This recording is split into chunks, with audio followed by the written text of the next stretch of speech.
आज हम लोग किस गति से, किस कठिनाइयों से हम लोग पंचायत में धरातल में सरकार का योजना को उतारते हैं, बिल्कुल फ्री में। 1 रुपया हम लोग को कहीं से बेनिफिट नहीं होता है, बिल्कुल फ्री में पैदल घूम घूम के सरकार का हर एक योजना को उतारते धरातल में, चाहे आवास हो, चाहे अबुआ आवास हो, चाहे वृद्धा विधवा विकलांग का सत्यापन करना हो, या फिर मनरेगा का बागवानी हो। 2,500 में सबका घर चलता नहीं है, कम से कम 5,000 का भी तो उम्मीद रखते हैं सब। कि हम लोगों का जो घोषणा किया गया है और जो मार्गदर्शिका निकाली गई, नियमित रूप से उसका जो है संचालन किया जाए और मार्गदर्शिका को जमीनी स्तर पर लागू किया जाए, ये हमारा डिमांड है। और इन सब चीज़ों को लेकर हम लोग आज दोबारा बैठे हैं। अगर ये सब मांग और समस्या जल्द से जल्द अगर सरकार के द्वारा नहीं निपटा जाता है तो मजबूरन हम लोग फिर से एक बार सड़क से सदन तक आंदोलन करने के लिए बाध्य हैं। हम लोग धरना प्रदर्शन के बाद दो मार्गदर्शिका सरकार निकाली है। उस मार्गदर्शिका के अनुसार हम लोगों को अगर सरकार बैठने का व्यवस्था नहीं देती है, हम लोगों को मानदेय नहीं देती है, तो हम लोग अगले महीना में यानी जुलाई में धरना प्रदर्शन करने को तैयार हैं। पंचायत सहायक संघ झारखंड प्रदेश के कर्मचारियों द्वारा अपने विभिन्न मांगों को लेकर लगातार धरना प्रदर्शन या और विभिन्न तरह की एक्टिविटी को अंजाम दिया जाता रहा है। इसी कड़ी में आज एक बार फिर मोराबादी के ऑक्सीजन पार्क में इस संस्था द्वारा अपने विभिन्न मांगों को लेकर एक दिवसीय बैठक का आयोजन किया गया है। यहाँ पे विभिन्न लोग मौजूद हैं। आइए हम इनसे जानने की कोशिश करेंगे कि इनकी किस तरह की मांगे हैं, क्या चाहते हैं, सरकार इन्हें क्या दे रही है या क्या नहीं दे पा रही है। बस आज हम इन्हीं से जानने की कोशिश करेंगे क्या है पूरा मामला। देखिए, हम लोग पंचायत सहायक संघ के हम लोग सभी सदस्य हैं और बहुत बहुत धन्यवाद करेंगे आपके चैनल को कि पिछले बार की भी बैठक में आप आए थे और हम लोगों के विषय में जो है बहुत प्रमुखता से जो है खबर को चलाया था, जिसका असर ये हुआ कि बहुत सारे ज़िला में माने उस बैठक के बाद और आपके न्यूज़ के माध्यम से बहुत सारे ज़िला में जो है पैसा आवंटन हुआ है। पर अभी भी आपका 11 ज़िला ऐसे हैं जहाँ पे पैसा ज़िला में आवंटन अभी तक नहीं हुआ है, और कहीं कहीं अगर हुआ भी है तो प्रखंड तक वो पैसा नहीं पहुंचा है पंचायत सहायक का। आपको जानकारी दे देते हैं कि 12 मार्च 2024 को कैबिनेट से सरकार हम लोगों का घोषणा की थी, 2500 रुपया मानदेय देने का बात हुआ था प्रत्येक महीना, पर उसका कोई नियम कानून सरकार के द्वारा नहीं बनाया गया था। जिसका नतीजा क्या हुआ है अभी के दौर में कि कहीं कहीं पे क्या है कि पंचायत सहायक के लिए एक मार्गदर्शिका विभाग निकाली है कि पंचायत भवन में जो है 2 पाली में लोग बैठेंगे। प्रथम पाली में 2 पंचायत सहायक और दूसरी पाली में 2 पंचायत सहायक, मतलब 10 बजे से लेकर 2 बजे तक 2 व्यक्ति और 2 से 5 फिर 2 व्यक्ति। सरकार का सोच है कि नियमित रूप से जो है पंचायत भवन खुले और लोगों का काम हो, इसी के माध्यम से जो है सरकार मार्गदर्शिका निकाली थी। और उसमें बहुत कुछ पंचायत सहायक को किस तरह से बैठना है, पंचायत सहायक को क्या क्या व्यवस्था दे रही है, एक कमरा देने का बात है, टेबल कुर्सी कंप्यूटर, इन तमाम चीज़ों का सुविधा देने का बात है। पर अफसोस इस बात का है कि वो विभागीय मार्गदर्शिका का भी पालन प्रखंड के द्वारा, प्रखंड विकास पदाधिकारी के द्वारा या प्रखंड के जो भी पदाधिकारी हैं उनके द्वारा नहीं किया जा रहा है। जिसका नतीजा क्या हो रहा है अभी हम लोगों के साथ कि हम लोग वहाँ पे जा रहे हैं जब पंचायत भवन में, तो कहीं कहीं पंचायत भवन खुल ही नहीं पा रहा है। चाबी कौन रखता है, किसका काम है पंचायत भवन खोलना, ये सब चीज़ें पता नहीं चल रही है। जो कि आपको हम बता देना चाहते हैं, आपके चैनल के माध्यम से हम बता देना चाहते हैं कि एक एक पंचायत में सरकार अभी ज्ञान केंद्र भी खोली है और उसमें लाखों रुपया खर्च हो चुका है। उसके बावजूद भी जो है बैठने का कोई व्यवस्था नहीं है, काम करने का कोई व्यवस्था नहीं है। और नतीजा ये हो रहा है कि हम लोगों को क्या बोला जा रहा है कि आपका जब तक अटेंडेंस नहीं आएगा तो हम लोग वेतन नहीं दे सकते हैं। तो देखिए मैंने कितना सरकार का दोहरा रवैया है, माने सिस्टम का दोहरा रवैया। क्या अटेंडेंस का कोई सिस्टम आप लोगों के यहाँ है या नहीं है? जी बिल्कुल, मार्गदर्शिका में ये तय किया गया है कि पंचायत सहायक 2 पाली में बैठेंगे और वहाँ हाजिरी भी बनेगा। पर हम अभी आपको ये बताना चाह रहे हैं कि हम लोगों को व्यवस्था ही नहीं दिया गया है कि हम लोग वहाँ पे जाएं और हाजिरी बनाएं और बैठे और काम करें।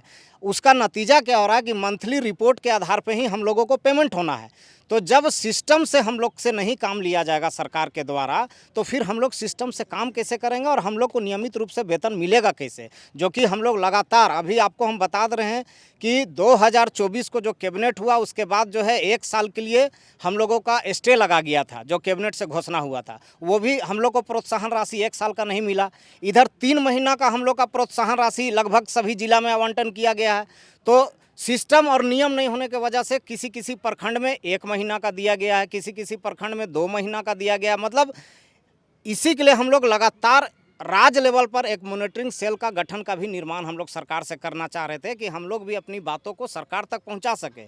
सिस्टम नहीं होने की वजह से काफ़ी हम लोगों में जो है भेदभाव किया जाता है। कहीं कहीं हम सरकार से डिमांड करते हैं कि हम लोगों का जो घोषणा किया गया है और जो मार्गदर्शिका निकाली गई नियमित रूप से उसका जो है संचालन किया जाए और मार्गदर्शिका को ज़मीनी स्तर पर लागू किया जाए, ये हमारा डिमांड है। और इन सब चीज़ों को लेकर हम लोग आज दोबारा बैठे हैं। अगर ये सब मांग और समस्या जल्द से जल्द अगर सरकार के द्वारा नहीं निपटा जाता है तो मजबूरन हम लोग फिर से एक बार सड़क से सदन तक आंदोलन करने के लिए बाध्य हैं। सड़क से सदन तक आंदोलन की बात आ रही है, क्या कब से माना जाए आंदोलन, कब से शुरू करेंगे आप लोग? हम लोग अगर इस मंथ में, आज 1 जून है, अगर पूरे 1 मंथ में सरकार अगर पूरा नहीं कर सकती है, जो मार्गदर्शिका सरकार निकाली है उस मार्गदर्शिका से हम लोग अलग नहीं जा रहे हैं। 253 दिन के हम लोग धरना प्रदर्शन के बाद मार्गदर्शिका सरकार निकाली है। उस मार्गदर्शिका के अनुसार हम लोगों को अगर सरकार बैठने का व्यवस्था नहीं देती है, हम लोगों का मानदेय नहीं देती है, तो हम लोग अगले महीना में यानी जुलाई में धरना प्रदर्शन करने को तैयार हैं। लवकुश प्रजापति, जिला अध्यक्ष गढ़वा। बैठने की व्यवस्था नहीं है, टेबल चेयर आप लोगों को नहीं दिया गया है, जैसा कि आपके सहयोगी बता रहे हैं, तो वर्क आखिर काम कैसे करते हैं आप लोग? काम अभी हम लोग जो है फील्ड में करते हैं, पंचायत भवन में जो है सो हम लोग जाके बहुत हमारे मुखिया पंचायत सचिव हैं उनको रिक्वेस्ट करते हैं तो कहीं एक कुर्सी मिलता है तो बैठ के हम लोग उसी तरह भी समय व्यतीत कर रहे हैं। इसकी सूचना हम लोग बार बार प्रखंड को और जिला को दे रहे हैं। बहुत सारे जिला हमारा चिट्ठी निर्गत कर चुके हैं प्रखंड प्रशासन को कि इन लोग का बैठने की व्यवस्था किया जाए और वहाँ पर जितना भी वर्क है इनसे किल लिया जाए। और बहुत सारे ऐसे प्रखंड प्रशासन है कि जो चिट्ठी इशू नहीं कर रहे हैं पंचायत में हम लोग को बैठने के लिए। आखिर ऐसा इन लोग क्यों कर रहे हैं हम लोग को भी समझ में नहीं आता है। इसकी सूचना हम लोग सरकार तक भी दिए कि इस तरह का हम लोग के साथ रवैया किया जा रहा है, कभी प्रोत्साहन राशि भुगतान करने में तो कभी बैठने में। आखिर हम लोग पास ऐसा इस तरह का समस्या हमेशा उत्पन्न क्यों होते रहता है।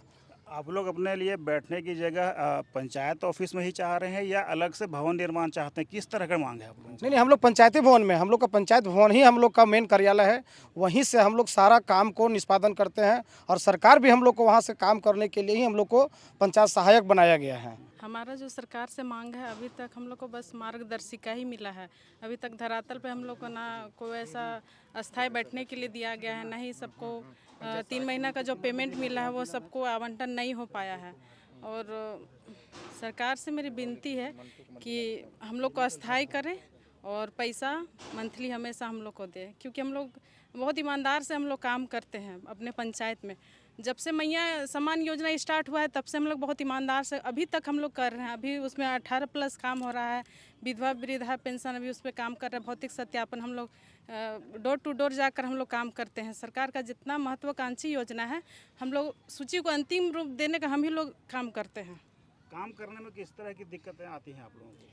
दिक्कत बहुत सारी कठिनाइयों का सामना करना पड़ता है सर। जैसे कि अभी भौतिक सत्यापन हम लोग का आया हुआ है, वृद्धा विधवा और विकलांग वाला, तो उसमें ना देखिएगा आपका गांव का नाम रहता है ना कॉन्टैक्ट नंबर रहता है, तो हम लोग को डोर टू डोर प्रत्येक आदमी से जाकर हम लोग को कॉन्टैक्ट करना पड़ता है। ऐसे में क्या डिमांड क्या है आपका? डिमांड हम लोग के लिए जो सरकार राशि तय की है उससे हम लोग को संतुष्ट नहीं है सर, नाराज हम लोग सरकार से। कितना राशि तय हुआ है, कितना चाहती है? मंथली 2500 हम लोग का मानदेय तय हुआ है, तो अपने उचित सरकार हम लोग जितना परिवार का भरण पालन पोषण हो सके उतना सरकार से हम लोग को मांग है। कम से कम मनरेगा मजदूर का, क्योंकि हमारे यहाँ जो झाड़ू लगाती है प्यून जिसको कहेंगे उसका 5000 है सर, और हम लोग का 2500 है। सोचिए, हमको तो लगता है उससे अच्छा उनका काम है जो 5 दिन में 1 दिन झाड़ू बस लगाती है। माननीय मंत्री जी को हमारी पंचायत सहायक संगठन संघ की ओर से जोहार नमस्कार विनती है कि आज जिस तरह हम लोग सारा पंचायत सहायक संघ, हमारा इतना बड़ा संगठन है पूरे राज्य में 17,380, जिसको बरगलाने का जो सरकार हम लोगों से कर रहे हैं काम, और इतने सारे लोगों को हम लोग को परेशानी दिक्कत में डाल रहे हैं, उनसे मैं रिक्वेस्ट या फिर विनती करती हूँ कि हम लोग का जो मार्गदर्शिका जो पास हुआ है कैबिनेट से उसे धरातल में नियमित रूप से उतारने का काम करें, हम लोग को इस तरह से भटकाने का काम ना करें, और हम लोग का जो तय की गई राशि 2500 है उसे नियमित रूप से प्रत्येक लोगों की देने की कृपा करें। काहे कि सिर्फ बढ़ना या फिर मिलना पहला बात तो हम लोग को जो तय हुआ है वो मिला नहीं है, तो फिर बढ़ाने का तो उम्मीदें नहीं रख सकते हैं सरकार से। इसलिए जो हम लोग को तय की गई राशि है उसे हम लोग को प्रत्येक व्यक्ति को आवंटन दिया जाए और इस पर कुछ समय के साथ बदलाव भी किया जाए, क्योंकि 2500 में सबका घर चलता नहीं है।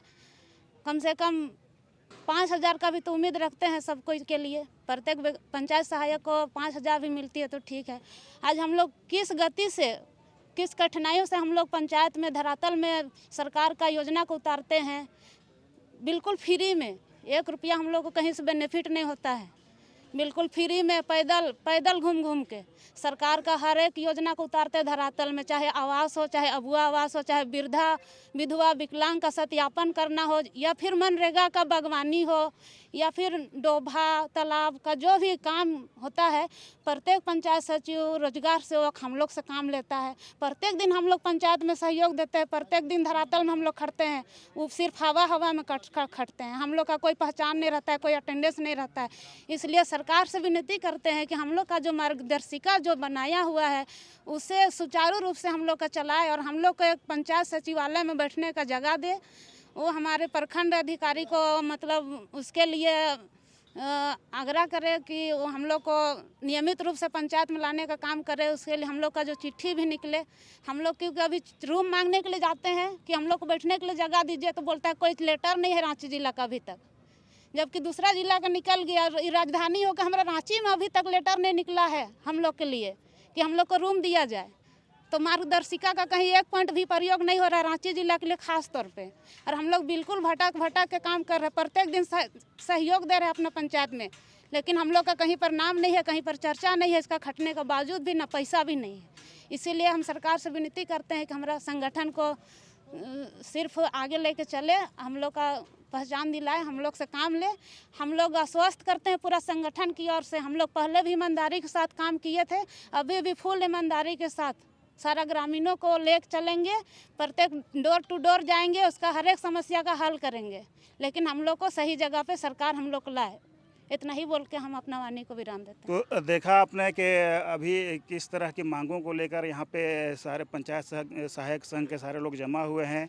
इन्होंने ये सरकार को अल्टीमेटम दिया है कि अगले ये विधानसभा सत्र तक अगर इनके मांगों को नहीं मानी गई, सरकार पूरा नहीं करती है इनकी मांगों को, तो विधानसभा सत्र से इनका जो है चरणबद्ध तरीके से आंदोलन शुरू हो जाएगा। जहां 27 वर्षों के सफर में 17,000 से भी अधिक छात्रों ने डॉक्टर एवं इंजीनियर बनकर भरे सफलता की ऊंची उड़ान। जहां साधारण छात्र भी झारखंड टॉपर्स बनकर बना रहे इतिहास। दूरदर्शी शिक्षाविद श्री विपिन सिंह के मार्गदर्शन में मेडिकल एवं इंजीनियरिंग के लाखों छात्रों के लिए आशा की किरण के रूप में गोल नेशंस लीडिंग इंस्टीट्यूट।